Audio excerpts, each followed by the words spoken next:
Hello guys, this is Amde Shariatullah. Welcome all of you to my channel Bong Smart Educator.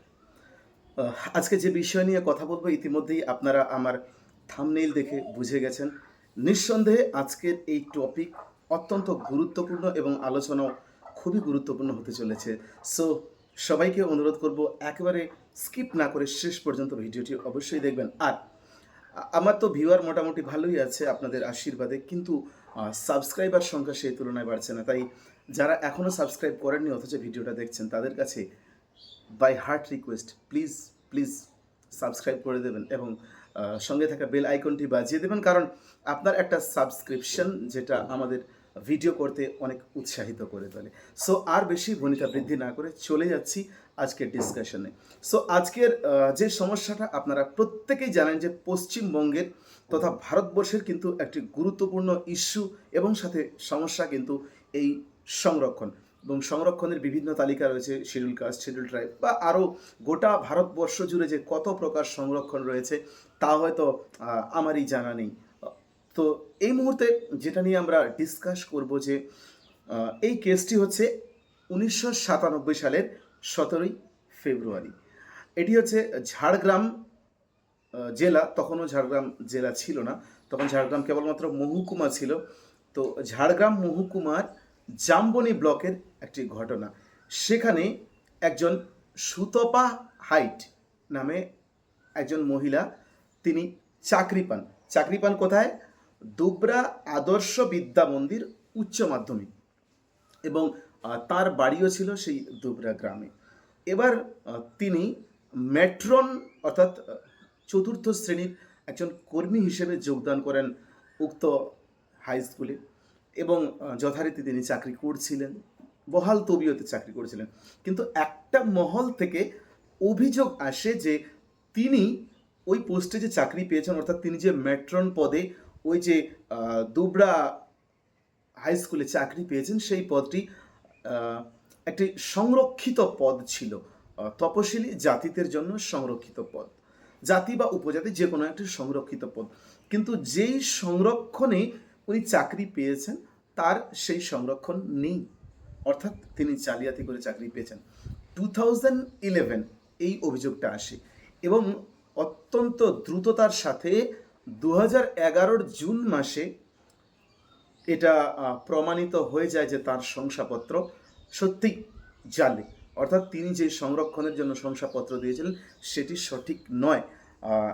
এই ব্যাপারটি নিশ্চিত করে তৎকালীন ঝাড়গ্রাম মহকুমার যিনি মহকুমার শাসক ছিলেন তিনি। তো তারপরে খুব স্বাভাবিকভাবেই কোর্টের নির্দেশে 2011 সালের মোটামুটি তার কিন্তু জুন মাস নাগাদ বেতন বন্ধ হয়ে যায়। এরপর তিনি এটা একটা লড়াই শুরু করেন, এবং তার লড়াইটা হাইকোর্টে চলছিল। হাইকোর্টে পার্থসারথী চট্টোপাধ্যায়ের একক বেঞ্চে মামলাটি চলছিল। শেষমেশ তিনি সিদ্ধান্তে আসেন যে তার যে শংসাপত্র তার সত্যিই জাল, এবং তাকে চাকরি থেকে বরখাস্ত করা হয়। তবে ওই 14 বছর 1997 থেকে 2011 পর্যন্ত ওই 14 বছর যে তিনি চাকরি করেছেন, এই সময়কালের কোনো বেতন তাকে ফেরত দিতে হবে না, বেতন ফেরতের কোনো নির্দেশ আসেনি। তবে সুতপা হাইট তিনি বলছেন যে না, আমি জালিয়াতি করে চাকরিটা পাইনি, আমার শংসাপত্র 100% ভুল, আমি চক্রান্তের শিকার, আমি ডিভিশন বেঞ্চে যাব। তো যাই হোক, সেটা আমাদের আলোচনার বিষয় নয়। আলোচনার বিষয় যে দেখুন, চাকরিটা বাতিল হয়েছে, যেহেতু সংখ্যা একটা, কেস অত্যন্ত গুরুত্বপূর্ণ। যদি গুরুত্বপূর্ণ না হতো তাহলে কিন্তু আজকে আলোচনায় নিয়ে আসতাম না।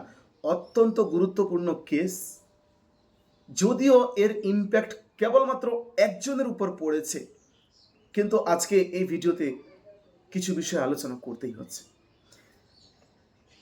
আমাদের সংবিধানের যে মূল পরিকাঠামো, সেই মূল পরিকাঠামোই কিন্তু যারা পিছিয়ে পড়া জাতি তাদের কিন্তু সংরক্ষণ দেওয়া হয়েছিল তাদেরকে এগিয়ে নিয়ে আসার জন্য। কিন্তু সেই কথাই আছে যে মানুষ টাকা দিয়ে সবসময় অনৈতিক কাজ করে থাকে, এটা মানুষের ধর্ম। তো যেহেতু সংরক্ষিত জায়গাগুলিতে চাকরি পাওয়া খুব সহজ, আর এই বিষয়টিকে মাথায় রেখে অজস্র ভুরি ভুরি মানুষ কিন্তু সংরক্ষিত শংসাপত্র বের করছেন এবং এই শংসাপত্রগুলো জাল। এটা নিয়ে প্রচুর কেস হয়েছে, অনেক কেস হয়েছে, অনেক নিয়োগের ক্ষেত্রে। এর আগে 2019 সালের যে পুলিশ রিক্রুটমেন্ট ছিল কনস্টেবল, তো ওই কনস্টেবল রিক্রুটমেন্টেরও কিন্তু একটা কেস, এখনও কেসটা রিজলভ হয়নি, কেসটা কিন্তু এখনও আছে। সেখানেও দেখা গিয়েছিল যে জাতিগত ভুয়ো শংসাপত্র দেখিয়ে অনেকে চাকরি পেয়েছিল। তো এখন আজকে যে এই সুতপা হাইটের চাকরিটা চলে গেল ভুয়ো জাতিগত শংসাপত্রের জন্য, তাহলে কতদিন পর? 14 বছর পর। তাহলে যে বা যারা যেই ডিপার্টমেন্টে ভুয়ো শংসাপত্র দেখিয়ে চাকরি করছেন তাদের বিরুদ্ধে যদি অ্যাকশন নেওয়া যায় 100% তাদের কিন্তু চাকরি বাতিল হতে বাধ্য। কারণ একজন সংরক্ষিত তালিকার যে সঠিক মানুষ বা উপযুক্ত মানুষ তিনি কেবল সংরক্ষিত আসনে চাকরি পেতে পারেন, অন্য কেউ নিতে যাওয়া তো সেটা অবশ্যই অন্যায়ের মধ্যে পড়ে। মজার ব্যাপার, এই সমস্ত জালিয়াতিগুলো কিন্তু এসডিও অফিস থেকে বেশিরভাগ হয়ে থাকে, কারণ আমরা জানি যে শংসাপত্রগুলো সাব ডিভিশনাল অফিস থেকেই কিন্তু দেওয়া হয়ে থাকে। আপনাদের যেটা বলছিলাম যে 2019 সালে যে পুলিশ কনস্টেবলের তালিকা বেরিয়েছিল, সেই তালিকায় যদি আপনারা শিডিউল ট্রাইবের তালিকাটা দেখেন তাহলে মোটামুটি আপনাদের মাথা ঘুরে যাবে। এমন এমন মানুষ শিডিউল ট্রাইবে আছে, এমন এমন টিটেল শিডিউল ট্রাইবে আছে, যে টিটেলগুলোর শিডিউল ট্রাইবে থাকার কোনো মানেই হয় না। কারা শিডিউল ট্রাইব, কারা শিডিউল কাস্ট, তার কিন্তু নির্দিষ্ট আপনার অলরেডি নির্দেশিকা রয়েছে, তার তালিকা রয়েছে, এবং এই তালিকার বহির্ভূত বহু সংখ্যক মানুষ কিন্তু বিভিন্ন ক্ষেত্রে এই ভুয়ো শংসাপত্র ব্যবহার করে কিন্তু চাকরি পেয়েছেন। তো এই সুতপা হাইটের এই বিষয়টিকে সামনে রেখে আমরা বলতে পারবো যে আমি শুধুমাত্র ইউটিউব করার উদ্দেশ্য নয়, এখান থেকে সমাজ সংস্কারেরও একটা বার্তা দেওয়া যেতে পারে। তো যে বা যারা, আপনারা কিন্তু একজনের পক্ষে গোটা পশ্চিমবঙ্গের মানুষকে জানা সম্ভব নয়, আপনারা নিশ্চয়ই খেয়াল করে দেখবেন, অনেকেই কিন্তু জানবেন যে আপনার পাশে কেউ একজন ভুয়ো শংসাপত্র নিয়ে চাকরি পেয়েছে।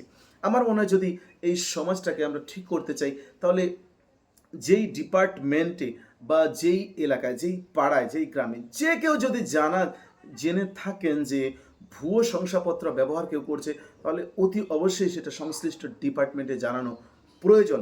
অন্যথায় কিন্তু এই দুষ্ট আচরণগুলো, এই দুরাচারগুলো কিন্তু কখনোই দূর হবে না। যেখানে মানুষ একটা কাজের জন্য ত্রাহি ত্রাহি করছে, সেখানে মানুষ এভাবে ভুয়ো শংসাপত্র দেখিয়ে কাজ নিচ্ছে, এটা তো বড্ড দৃষ্টিকটু। এবং যারা এখনো পর্যন্ত ভুয়ো শংসাপত্র নিয়ে নিশ্চিন্তে চাকরি করছেন তাদেরকে বলবো সুতপা হাইটের উদাহরণটা মাথায় রাখবেন। 14 বছর চাকরি করার পরেও চাকরিটা চলে গেছে। অতএব যদি কেউ পুরনো দিন থেকেও চাকরি করেন এবং তিনি ভাবেন যে ডিলে ব্যাকগ্রাউন্ডে আমাদের বিরুদ্ধে কোনো কেস খাটবে না, আপনারা ভুল ভাবছেন। সো ভুয়ো শংসাপত্রের বিরুদ্ধে কিন্তু কোনো নালিশ গেলে চাকরিটা থাকবে না। এবার আরেকটা টাইম লাইনের কথা বলবো, যে দেখুন 1997 সাল, আমরা মোটামুটি এই মুহূর্তে সবাই একটা কথা বলে থাকি যে তৃণমূল জমানায় প্রচুর দুর্নীতি হয়েছে বা নীতি হয়েছে। দেখুন, কোনো সরকার বা কোনো কিছুর গুণ গাওয়া আমার কাজ নয়, কিন্তু টাইম লাইনটা দেখুন। সুতপার কেসটা কখন?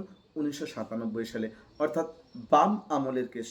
তো একটা কথা মাথায় রাখতে হবে, দুর্নীতি ভারতবর্ষ তথা পশ্চিমবঙ্গের শিয়রে শিয়রে পৌঁছে গেছে, irrespective of government, irrespective of আমল, বাম বলুন, ডান বলুন, এই আমল বলুন, ওই আমল বলুন, ইররেসপেক্টিভ অফ কোনো আমল আপনারা যদি দেখেন, প্রচুর পরিমাণে দুর্নীতি কিন্তু রন্ধ্রে রন্ধ্রে আছে, এবং এই দুর্নীতি যতক্ষণ না মুক্ত হয় ততক্ষণ পর্যন্ত কিন্তু যোগ্যরা পথে বসবে, কান্না করবে, এটাই স্বাভাবিক ঘটনা। সো আজকের এই বংস্মার্ট এডুকেটরের এই ভিডিও থেকে আমি একটাই বার্তা দিতে চাই যে যারা ভুয়ো শংসাপত্র ব্যবহার করে চাকরি করছেন তাদের বিরুদ্ধে কিন্তু প্রত্যেককে, যার কাছে যতটুকু ইনফরমেশন আছে, অবশ্যই এগিয়ে আসবেন, এবং এগিয়ে এলে ধীরে ধীরে বিষয়গুলোকে মিনিমাইজ করা সম্ভব হবে। দুর্নীতি কখনো দূর করে দেওয়া সম্ভব নয় ভারতবর্ষ থেকে, অন্তত আনরিয়ালিস্টিক দুর্নীতি দূর করে দেবে এমনটা কেউ বলে থাকলে। তো এটাই কথা বলবো শেষ পর্যন্ত, যে দেখুন এই কেসটাকে সামনে রেখে কিন্তু পশ্চিমবঙ্গে আরও বিপ্লব ঘটতে চলেছে, এবং বিভিন্ন ডিপার্টমেন্টে এটা নিয়ে দেখবেন আরও কেস হবে। অলরেডি এই সংক্রান্ত অনেক কেস চলছিলই।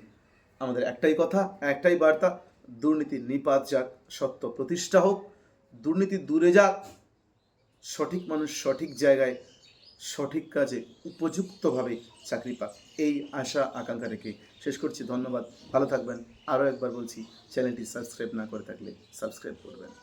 ধন্যবাদ।